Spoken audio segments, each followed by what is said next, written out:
but they don't trust they can do it. And so it's being able to get them out of that kind of self-sabotage that can make a big difference too. Well, you just hit a really important point that I was going to get to. And I'm so glad you brought that up. A lot of business people don't know this.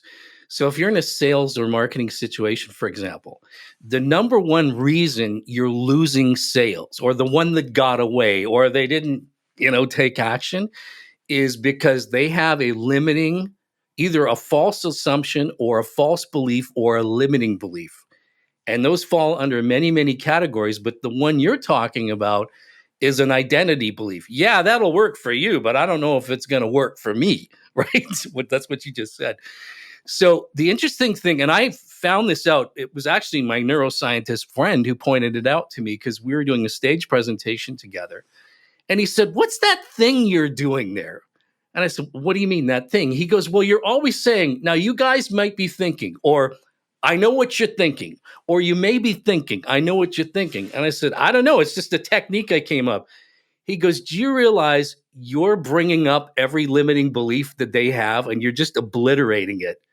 And I went, "Well, no, I never thought of that." And he goes, "Here's what from neuroscience, what we've learned is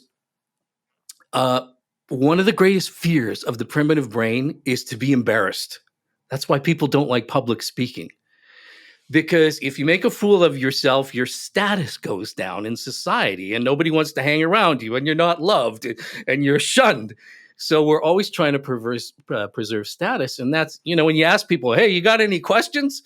Nobody wants to raise a question because the primal brain is afraid of losing status. So what happens is, if you're in a room, for example, people may have questions or they may have subconscious doubts and fears.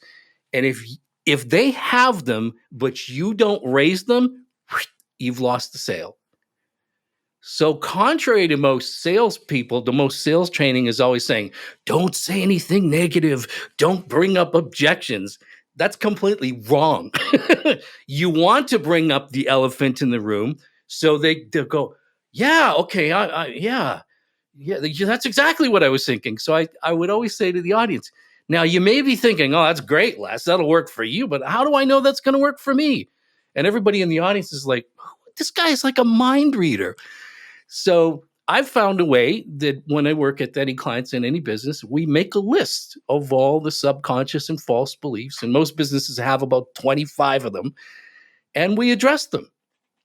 And you see amazing change once that happens. Incredible. That's a powerful, powerful tool. If you're in any kind of business where you're running into these things, sit down and make a list of all, even if you think it's silly, it's not silly to the other person because it's a real concern. And 9 times out of 10, some people will be brave enough to raise their objections, but objections are usually resources like time, money, relationship. I'm too busy, too skinny, too fat, not fat enough, whatever. But the subconscious stuff, the self-doubt stuff, it's up to you to raise those points. And if you do, your conversion rate, your success rate will increase generally by about 33%. It makes a tremendous difference working with people because you're literally, and this is such a noble practice to me, because you're literally helping people get out of their own way, which is a large part of what you do.